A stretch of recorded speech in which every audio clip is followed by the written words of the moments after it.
Things Motoring is owned and brought to you by CHANGECARS, South Africa's trusted online vehicle platform. Whether you're looking to buy, sell, or just need advice, visit changecars.co.za.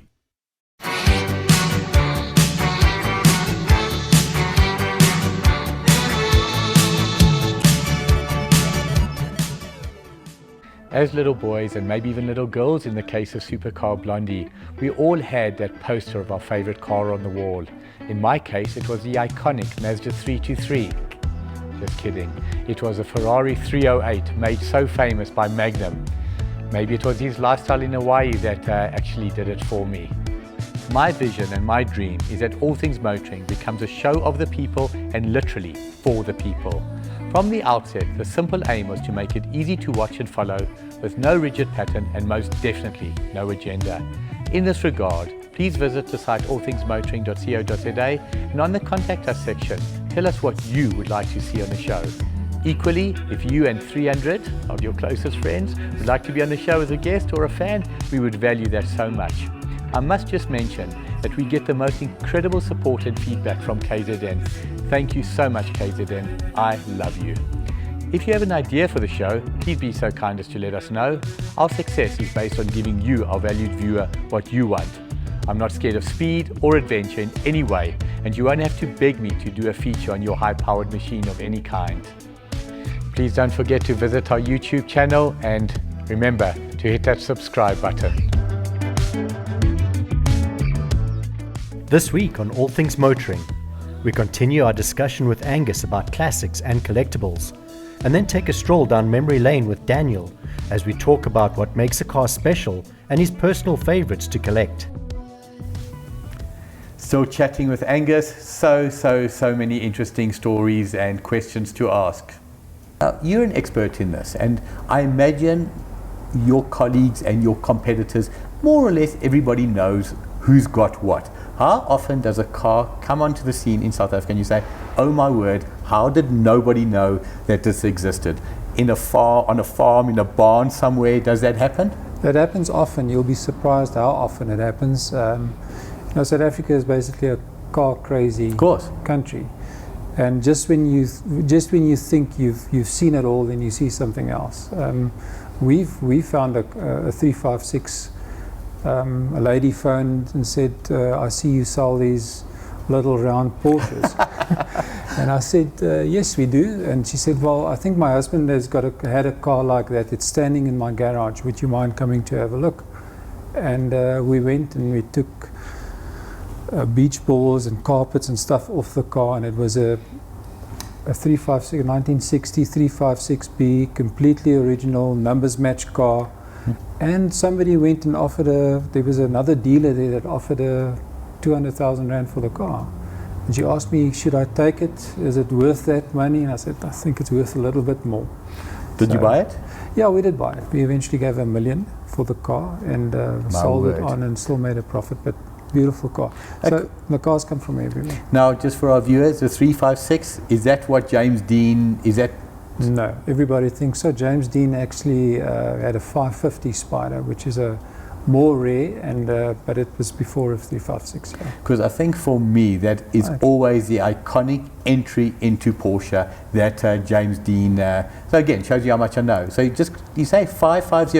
It was 550 Spider. Yeah, they called it a little bastard. Yeah. Amazing. And just to correct myself, it wasn't before. It was during the same time period. As the 356. Yeah. Any in South Africa? Not that I know of originals. There are a few very good replicas, but I don't think there's an original yet. Yourself personally, any particular favorite that you've had, that you've bought, that you haven't sold, that you've kept, that you'd like to buy? I have to say that my favorite cars are all the ones that you see with a "Sorry, I'm sold" sign on. But yeah, having been with Porsche for so many years, I think Porsche 911 for me, in my opinion, is the best sports car in the world. And any 911 that says GT3 on it, of course. That's is a 911 nomenclature the longest standing, to the best of my knowledge, brand? I mean, obviously Golf, Corolla, Hilux, etc. But is a 911 the longest running production now, or am I wrong? Sports car, 100% right. That yes. is incredible. Yourself, manual, automatic? I'm old school. I'll go for a manual. It's incredible. So many people say that. So the reason I asked you, I've always made the comment, if I could make one contribution to the motor trade, and that would be the complete elimination of the manual gearbox. Yeah, I just don't get it. I think manual gearboxes will eventually become completely redundant and obsolete. You won't have a manual gearbox anymore. But if you're a driver, you know, I think with cars, there's different things about cars that make them interesting. You know, especially when you're buying a classic car. When you buy a classic car, when you buy a Land Rover and it doesn't leak oil, you don't have a Land Rover. When you buy an Alpha and it doesn't have an electrical problem here or there, you don't have an Alpha. But it's all part of the journey of owning a classic car. Can I tell you where I've got a smirk on my face? And now it sounds like I'm contradicting myself. I've got a 2007 Alpha Spider, the 3.2 Q4, the four-wheel drive. And you spoke about electrical problems. Yep. Alpha always claim that they are eliminating the electrical problems. 2007 is a modern car. Yes. If I say to you, I put my left electric window down, and magically my right electric window goes down half. Then when I try to put the wrong window up, the left one goes all the way down. Then I try to rectify it and nothing works. That sounds perfect. That sounds like... Is that the Alpha? I think that's how it's supposed so to I think be. it's fair to say that when you buy a classic, you're buying it with your heart. Yeah. You can't buy a classic with your head. There's a bit of synergy between the two, head and the heart. You know, you've got to when you buy a car, it's pointless to buy a car just with your head. I mean, if you do the sums and you work out the numbers, we'd all be driving Toyota Corollas. We'll all be driving a Toyota Corolla, or I don't know what to say, but I mean, if you're a petrol head, you let a little bit of your heart in there as well. Now, talking about buying with your heart, at what age would you say, or what makes a car become highly valuable? So you take some of the older stuff that 5, 10, 15, 20 years ago, you couldn't give it away. A Ferrari 348 as an example. Yeah. I remember people saying, just a disaster of a Ferrari, couldn't give them away. They're approaching 2.5 million rand today for some of the top ones. Yeah. What changes it? There's a few things. I mean, exactly that. The car was an ugly duckling, or it wasn't a great car. It was a car that wasn't perceived to be a real Ferrari or whatever. And all of a sudden, that quirkiness adds value to the car. Numbers, there were not a lot of them made. Specifically right-hand drive, specifically manuals. So I think the single most important thing is numbers. How many numbers were produced? How many cars were made? That determines the value of the car. And all of a sudden you get a bit of an interest, and then some more people want it, and out of nowhere this is a favour of the year. If you think about a 308 Ferrari, even, you know, that wedge shape was a very 80s shape, late 70s, early 80s shape, and everybody loved it. Then it went out of fashion, and now it's back. You know, I believe so. Ferrari Testarossa. It was a beautiful car. Then nobody wanted to touch one for many years. And now 4.5, 5 million again. 6 million rand 6 car. million. If you can find a nice So one. it's interesting that you spoke about the Testarossa. Yeah. I like the side. I like those. I think I call them strakes. Is that the word? Yeah. And that's for me where the Ferrari 348 came into its own. It was like a baby Testarossa, Yes. a little bit more balanced from the back. It was even known as a baby Testarossa. Well, I promise you, I didn't. I really didn't know that. I've just said that. Yeah. Somebody copied me. Yeah. Angus, I could literally talk for hours and hours. We're going to take a short break and carry on afterwards.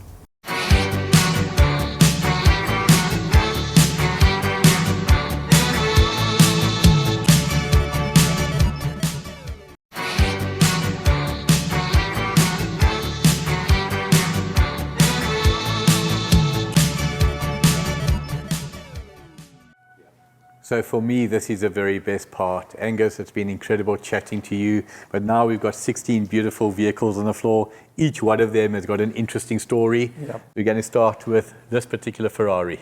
Okay. start there. Just want to introduce you to my son as well. This is Daniel. Daniel, good to meet you. Thank you. He also knows a lot about, in some cases, a lot more than me about the car. So let's get him involved as well. So this one here, I would love to tell you that this is the real McCoy. Unfortunately, it's not. If it was, we'd be standing next to roughly a 200 million rand car. The last one that changed hands was sold for $16 million. That was in the newspapers worldwide. That made some big news. Crazy money. So this is a replica of a 250 GT California Ferrari. Now in South Africa, I think we are more used to kit cars, but this is a true replica of what the car looked like when it was new. In fact, if I didn't tell you that this was a replica, correct, you wouldn't have known. Well, factually, when I walked in, I didn't know. Okay. But for the rest of the interview, if you wouldn't mind calling me Ferris Bueller, please. I'll call you Ferris Bueller, and you can have the day off as well if you want. Thank you. So now that you mentioned Ferris Bueller, this car was actually built from the mold that they used for the movie, because the cars that they used in the movie were not originals. There were 3 replicas, and the guy who built this car actually bought the mold from that. Incredible. Just remember Cameron about to destroy this beauty. So tell us about the mechanicals and inside. So what's really amazing about this car is that the whole car under the skin is actually a BMW. It's a Z3, it's built on a Z3 on the whole chassis. Even the crumple zones, everything about this car, the suspension, the brakes, the gearbox, the engine, everything is Z3, which makes it nice. So when you turn the key in this car, you know exactly what you're going to get. And it's completely drivable, usable, beautiful performance. It's got an electric hood, it's got electric windows, it's got aircon, it's got ABS, it's got a radio with Bluetooth and connectivity, all that type of thing. So it's a modern day classic. But I think the most incredible thing here is the price. Something like this, I think you're going to blow the people away with the price. So this is a pre-owned one, and the price of this is 1.5 million. Unbelievable. But you'll also be able to order a brand new one, so a bespoke car. You can choose your exterior, your interior, and that will cost 2 million, 1.9 million. Just the most incredible value, So this beautiful Ferrari, what German engine has it got in it? It's got a 3-litre straight 6 from a BMW Z3. All that naturally aspirated goodness that you would expect. Cool. It's got a custom exhaust on it to make it sound older, so it doesn't quite sound like a Z3. So yeah, but maybe we should hear. Angus, would you be kind enough to start it for us? Oh, that sounds absolutely amazing. Can I please be like a little boy? I don't see why not. Thank you. Angus, would you be kind enough to hold the door for me there? Thank you.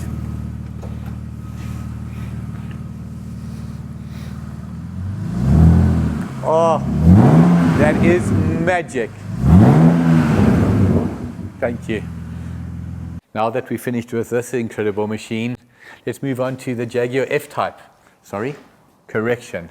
The ultra classic, one-of-a-kind E-Type. E-Type. Was this car, to the best of my knowledge, not voted the second most important car of the 20th century?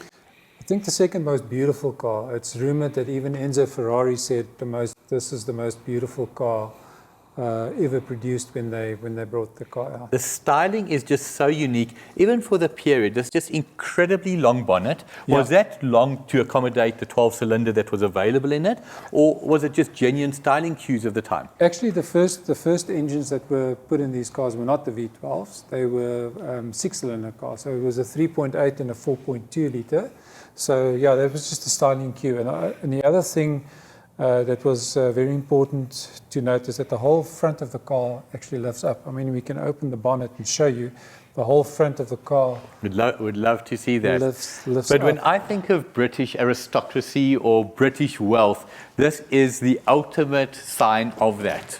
It is, and I think, but having said that, at the time when the car came out, it was actually priced in such a way that it was competition for Ferraris and your Maseratis and Aston Martins of the time. So the car was priced very well. Incredibly so, I believe. It was very fast. I mean, this car did 245 kilometers an hour in the mid-60s.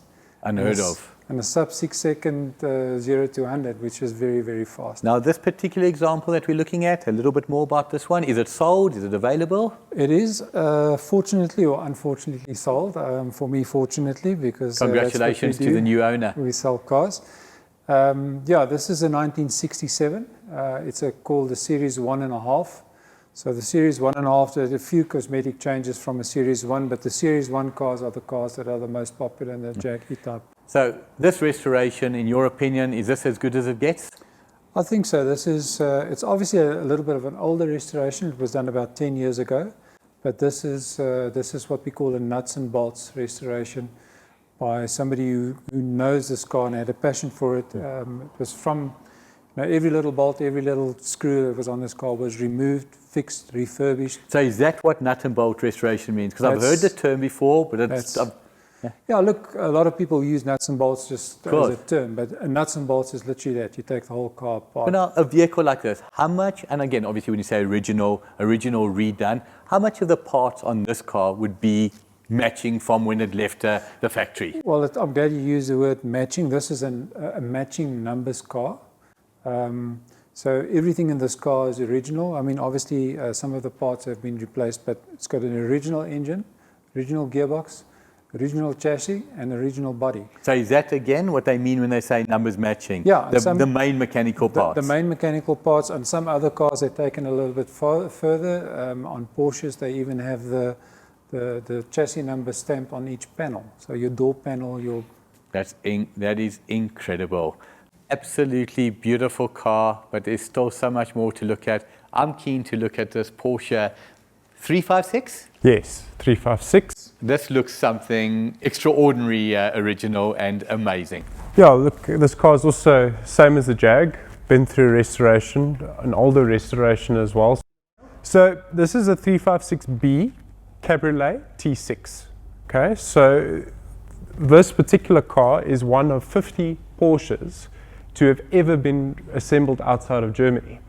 So there's 50 cars that were ever assembled outside of Germany, and 50 of them were assembled in South Africa, and they were these cars. On the 356, you got your 356 Pre-A, you got a 356A, a B, and a C. So those were basically your 356s in a nutshell. And they all represented a certain era, so between certain years. So this car, there were 57 rolling chassis that Germany sent to South Africa, of which 7 fell off in the Suez Canal during a storm. So 50 cars. Sorry to interrupt you. Has anybody gone to look for them? No. I'm sure somebody's gone and looked, but they haven't been found. So there's 50 made it to South Africa, and they're the only 50 cars to ever be assembled outside of the German factory. That is incredible. So you could choose your color, you could choose your interior once it got here. So these cars actually don't have a German original color. They have the color that they were sprayed originally if you go and dig down into the paint. Porsche started in 1948 and Lindsay Saker started in 1954. So they were very close. So they were the first distributors for Porsche in the world. Just about, or one of the first at least. Say you never stop learning, and I truly mean it. I'm just learning more and more. I always knew the name LSM Distributors. I never knew that it was Lindsay Saker Motors.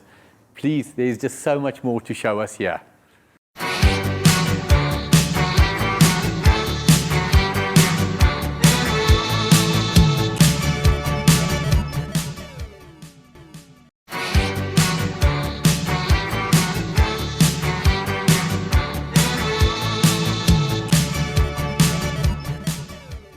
The word iconic is often overused, but truly in this case, the word iconic is apt. Angus, is there any more iconic vehicle than the Porsche 911? I think not. I think history has proved over the years, 911 is so instantly recognizable wherever you see it, whether it's an old one or a new one. You don't have to think or worry what it is. You know instantly that it's a 911. The fundamentals have never changed. You take a 1967 to a brand new vehicle. They almost look identical. You can see the genes in there. Your favorite in this range? Yeah, you can see the genes. Obviously, if you put them next to each other, the sizes, they've gone a lot bigger now with all the new technology and everything that's in the car. Yeah, for me, still any 911 that says GT on it somewhere, GT or GT3. Those are the best ones for me. Angus, we often hear the term GT. Now I know in different brands GT stands for different things. Specifically with Porsche, what does the GT stand for? For Porsche, it stands basically for a racing car with road approval, so you can take a racing car and drive it on the road. Angus, focusing specifically on this example, clearly you can see it's immaculate. I mean, I was looking at the wheel caps, just incredible. But tell us a little bit about this one. This specific car is a 911L. So the pre-74 911s were either T's, E's or S's, and the L was less known. The L was only made in 1968. They only made just over 400 of these cars, and these cars were made specifically for the American market and for some European markets. So if you think about just over 400, I think they say 412 cars made in the world, this is one of the rarest Porsches they've ever made. Incredible. Now, I personally have always had a thirst for knowledge. I looked at this car and I argued. I thought a car like this, 50 plus years old, 55 years old, 0 to 100, I estimated around 12 seconds. Yeah. Apparently, give us the correct, or not apparently, give us the correct figure. For a 911L, it was 8.4 seconds. That is incredible. That's like Golf GTI type performance 55 years ago. That must have been incredible. It was, you know, and if you think about it, that fast in old technology, the guys that drove these cars fast were real heroes. Michael, let me show you something else. Daniel's standing here by a very special car. Also with the GT badge on the back. That is just the wing that this specific car has on. So this is not a GT car, it's just a body kit that it had on from the factory. So this is a 1997 993 turbo. So we spoke about the 930 earlier, which was the first turbos. So this was the fourth generation in the turbo. But this was the first turbo that Porsche made with four-wheel drive or all-wheel drive, and also it was a twin turbo car. Still air-cooled or water-cooled in this? Still air-cooled. This was the last of the air-cooleds. Engine capacity, they were all 3.6 liters, but the output, you could either get a 4 or 8 horsepower, which was the standard car, and then you could do a slight modification for 430 and 450 horsepower. Incredible. So just getting back to the air-cooled, is it fair to say at the time Porsche was the only brand still running air-cooled in the performance sector? Yes. Now this beautiful example, roughly what is this worth? What are you selling it at? We're selling it for plus 3 million. 3 million. Cars like these are worth between 3 million, 3.5, 4 million rand. But again, it just goes to show that a person looking to get into this category of car, this is a real investment. You buy this car, your money is sitting in an investment account. 100%. What would this car have cost you in 1993, just roughly? They were around 1 million, 1.1, 1.2, depending on the spec, 1.2 million. Why didn't anybody just buy 10 at the time? They would have had 60 million rand extra. If we all knew that, yeah. After this, what have we got to look at? After this, I think maybe Daniel can take us and show us that GT3 over there. Daniel, you're showing us the newer stuff, the newer generation, the newer Porsche. Yeah, this is a little bit younger than I am. So, I mean, I grew up in these cars. I think my dad should actually also come and stand here, and he must also talk about this car, because these cars, it's something I've learned from my dad. We rate the best sports car, in our opinion, is a 911, and the best 911 is a GT3. You know, it really, for us, it doesn't get better than this. This was the first generation GT3. It was the first water-cooled GT3 ever. And also the first car to break the 8-minute barrier at the Nürburgring for a production car. Incredible. And I mean, I think everybody who follows anything with motorsport understands, again, iconic, just what the Nürburgring is about. To break 8 minutes in a performance car, production car, is incredible.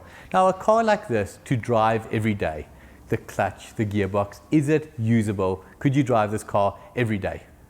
You know, everyone's got their own sort of what they like and what they don't like. But I think any gearhead, for lack of a better term, you know, these cars, when they are right, the clutches are not heavy. They're heavier than normal, but they're not, they shouldn't break your leg.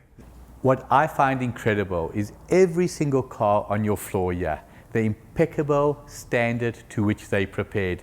When a car like this comes in, is it generally in more or less this condition, or do you pay particular attention to getting it to shine like this? Yeah, look, obviously we do pick our stock. I mean, we're not afraid to tell someone, look, maybe this is not a car that we should be looking at.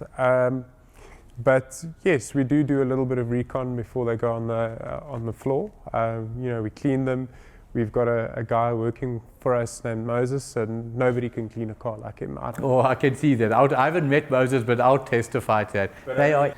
So now, Angus, after spending the afternoon here, I know the type of person you are, generous. What do you demand that I take home? Take the Brio.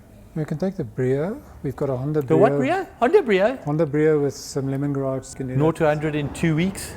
Yeah, you'll probably get to Joburg before. But seriously, thank you very much for having us here. It's been a privilege and a pleasure. And I hope our viewers come and enjoy this wonderful facility. When can I clap? You can clap. 1, 2, 3. Give me a clap down. When I clap, we start. The others are just for show. Anecdote. Anecdote. Well, how is the actual anecdote? Anecdote. Anecdote. 1, 2, 3. I was first. How about taking your own one and demoing that?